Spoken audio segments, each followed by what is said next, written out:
Hello మామ bros.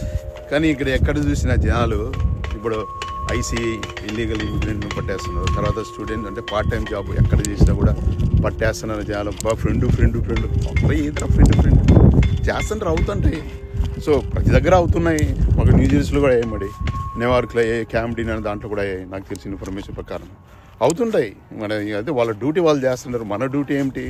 మరి జాగ్రత్తగా రెస్పాన్సిబుల్గా వాళ్ళకి దొరక్కోకుండా ఉండడం అనే మన డ్యూటీ. ఊరికే జనాలు నెగిటివ్ చేసి పాపం పిల్లనా కొడుకులు భయపడిద్దండి ఎక్కువ. పాపం వాళ్ళకు కూడా తెలుసు కదా, ఇప్పుడు వస్తున్నారు పట్టుకుంటారు, వాళ్ళు నీరు చూస్తున్నారు, అన్నీ చూసి వాళ్ళకు తెలుసు. కానీ వాళ్ళ జాగ్రత్త వాళ్ళు ఉంటారు. కానీ జాగ్రత్తగా ఉండండి. ఒకటి నేను చెప్పేది ఒకటి, జాగ్రత్తగా. ఎందుకంటే 40 lakhs రా, తల్లిదండ్రులు ఎంత ఇబ్బంది పడ్డాడు ఎవరికి తెలియదు. మీరు కష్టపడుతున్నారు, కానీ వాళ్ళ ఇబ్బందులు ఎవరికి తెలుసురా.